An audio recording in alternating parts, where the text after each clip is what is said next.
এবং এক্ষেত্রে রাজনৈতিক দলগুলোর ভিতরেও নিজেদের একটা সংস্কারও প্রয়োজন আছে বলে আমি মনে করি, যেটা আমরা আমাদের মাঝে সবসময় করার জন্য চেষ্টা করছি। এখন খুবই গুরুত্বপূর্ণ দুটো বিষয়কে সামনে রেখে সরকার একটি জাতি গঠনের দিকে উদ্যোগ নিতে হবে, যেটি আমাদের সবচেয়ে বড় ক্রাইসিস। আমাদের বড় ক্রাইসিস হচ্ছে অনেস্টি, আমাদের বড় ক্রাইসিস হচ্ছে মোরালিটি, আমাদের বড় ক্রাইসিস হচ্ছে sense of accountability and accountability. উপস্থিত আজকে যাদের সুযোগ্য নেতৃত্বে এই বাংলাদেশ অথবা আগামীর বাংলাদেশ, সে সমস্ত প্রাজ্ঞ বিজ্ঞ রাজনীতিবিদবৃন্দ, আসসালামু আলাইকুম রহমতুল্লাহ। আজকের প্রোগ্রামটি তো বক্তৃতার নয়, সেটা তো বারবার দৃষ্টি আকর্ষণ করা হচ্ছে, এবং সংস্কারের যে সমস্ত উপাদান আছে সেগুলি নিয়ে আমি আলোচনা করতে চাই। আমি ধন্যবাদ জানাতে চাই এই সরকারকে আজ হোল এবং এই সরকারের সংস্কারে যারা প্রতিনিধিত্ব করছেন তাদেরকে। আমি মনে করি সরকার এ বিষয়ে সঠিকভাবেই এগোচ্ছে এবং যে প্রক্রিয়া ওনারা আগাচ্ছেন, আলাদা আলাদাভাবে কমিটি করেছেন, আমাদেরকে সেইভাবে অবহিত করেছেন, আমাদের সংস্কার প্রস্তাবের জন্য আহ্বান করেছেন। প্রত্যেকটি সংস্কার কমিশনের পরে আবার একটা শর্ট কমিটি করেছেন সেগুলোকে সিনক্রোনাইজ করার জন্যে। তারপরে আজকে এটাকে প্রাথমিক ইনফরমেশন বা শুরুটা করেছেন, এরপরে ইন্ডিপেন্ডেন্টলি এবং ইন্ডিভিজুয়ালি পার্টি ওয়াইজ আবার এক্সচেঞ্জ করবেন, বলে this is the proper way. এরপরে আবার যৌথ একটা প্রোগ্রাম এখানে হতে পারে এবং আমরা ঐক্যমত্যে পৌঁছব। আমরা এটা মনে করি যে 71 সাল থেকে 24শে অগাস্ট পর্যন্ত বাংলাদেশে নানা সরকার শাসন করেছে, ক্ষমতার পরিবর্তন হয়েছে, নানা ঘটনা এবং অঘটন ঘটেছে, কিন্তু আমাদের মৌলিক কোনো পরিবর্তন, গুণগত পরিবর্তন খুব কমই হয়েছে। 5 অগাস্টে যেহেতু একটি মহা অর্জন আমাদের হয়েছে সকলের সম্মিলিতভাবেই, এটিকে একটি আপগ্রেডেশন হিসাবে, কোয়ালিটেটিভ আপগ্রেডেশন হিসাবে গ্রহণ করে আমরা যদি পজিটিভ পরিবর্তনের দিকে সকলের ঐক্যমত্যের ভিত্তিতে অগ্রসর হতে পারি, তাহলে বাংলাদেশ কিছুটা লাভবান হবে। না হলে বিগত 54 বছরের মতো এরকম অনেক 54 আমাদের কাছ থেকে চলে যাবে। আমি সেই কারণে সংস্কারের যে উদ্যোগটা নিয়েছে এটাকে অত্যন্ত প্রয়োজনীয় মনে করি।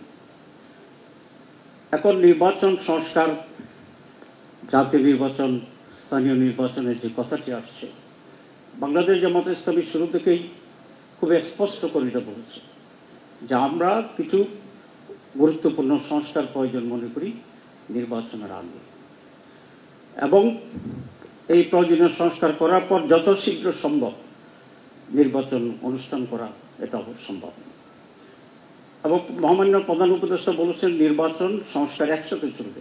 দিস ইজ আওয়ার প্রিন্সিপাল, দুটি একসাথে চলবে এবং একটি পর্যায়ে, কতিপয় পর্যায়ে একমত হয়ে আমাদের আগতে হবে, এই জন্য যাতে করে আমরা একটা বেটার বাংলাদেশ পাই, একটা বেটার সিস্টেম পাই এবং একটি সুন্দর নির্বাচন পাই, একটি সুন্দর সরকার পাই, একটি সুন্দর রাজনীতি পাই। এবং এক্ষেত্রে রাজনৈতিক দলগুলোর ভিতরেও নিজেদের একটা সংস্কারও প্রয়োজন আছে বলে আমি মনে করি, যেটা আমরা আমাদের মাঝে সবসময় করার জন্য চেষ্টা করছি।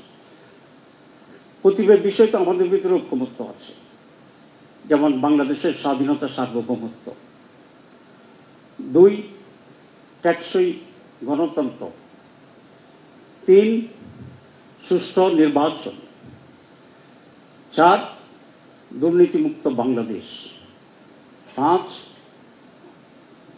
ন্যায়ের শাসন এবং সকলের জন্য ন্যায় বিচার পাওয়ার গ্যারান্টি।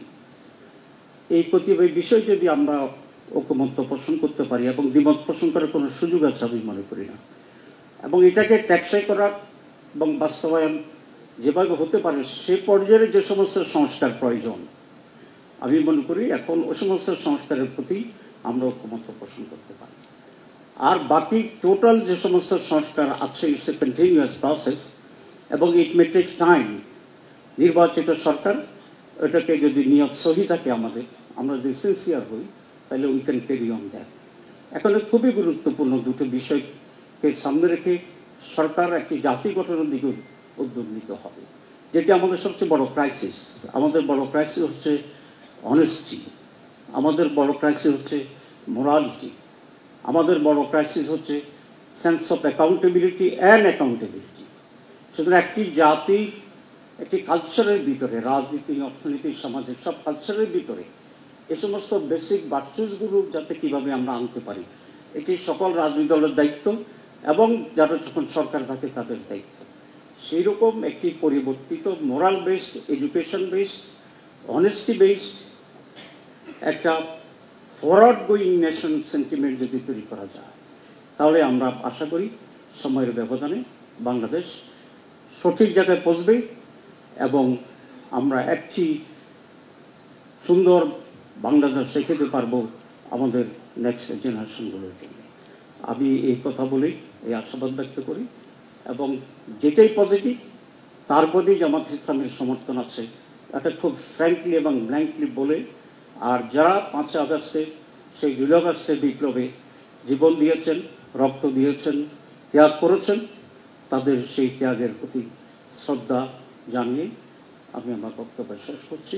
ডিটেলস আমরা যখন কমিটি বলবে তখন আমরা বলবো ইনশাআল্লাহ।